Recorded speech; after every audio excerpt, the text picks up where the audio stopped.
আমরা নিশ্চয়ই জানি আমাদের দেশের কেন্দ্রীয় ব্যাংকের তহবিল কেমন করে ছিনতাই হয়ে গিয়েছে ডিজিটাল কায়দায়। সাইবার সিকিউরিটি হাজার হাজার মাইলের সীমান্তের পাহারাদারের চাইতেও অনেক বেশি গুরুত্বপূর্ণ। সীমান্ত রক্ষীরা সীমান্ত পাহারা দেন, এটা আমাদের প্রচলিত ধারণা। অথবা বাড়িতেও আমরা পাহারা দেওয়ার জন্য আলাদাভাবে জনবল নিয়োগ করি।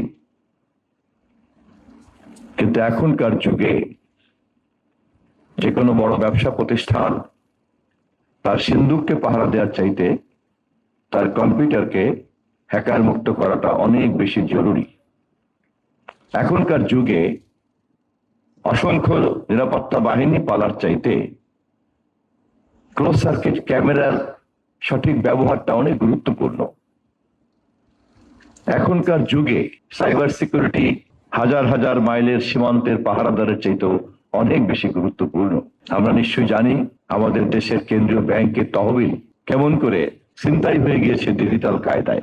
এই ঘটনা এবং এই দুর্ঘটনা আমাদের চোখে আঙুল দিয়ে দেখিয়ে দিয়েছে নিরাপত্তার ধারণা গুণগতভাবেই পরিবর্তন হয়ে গিয়েছে।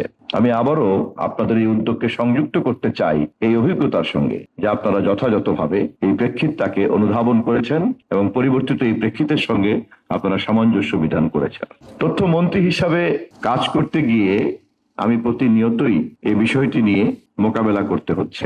সবচেয়ে বড় চ্যালেঞ্জ হচ্ছে পুরনো মনোজগতের মানুষ আমরা তারা পরিবর্তিত এই পরিস্থিতিটাকে ভালো করে বুঝতে পারি না বোঝার কারণে অ্যানালগ সিস্টেম এবং ডিজিটাল সিস্টেমের যে এই ডিফারেন্সটা আমরা পার্থক্য নির্ণয় করতে পারি না এবং না পারার কারণে ডিজিটাল প্ল্যাটফর্মকে সর্বোচ্চ মাত্রায় ব্যবহার করা এবং সেই অনুযায়ী জনবলকে আবার নতুন করে সাজানো, সেই অনুযায়ী নিজের পুরনো জ্ঞানকে ঝেড়ে ফেলে দিয়ে নতুন করে জ্ঞান লব্ধ করা এবং নতুন জ্ঞানের প্রেক্ষিতে নতুন করে কর্ম পরিকল্পনা তৈরি করা, নতুন করে লক্ষ্য নির্ধারণ করা এবং সেই লক্ষ্য বাস্তবায়ন করার জন্য নতুন করে কর্মকৌশল নির্ধারণ করা এবং এই পুরো ব্যাপারটাকে নেতৃত্ব দেওয়ার জন্য একটা ডিজিটাল লিডারশিপকে গ্রহণ করা, এই পুরো ব্যাপারটাই একটা সম্পূর্ণ আধুনিক এবং প্রযুক্তি নির্ভর।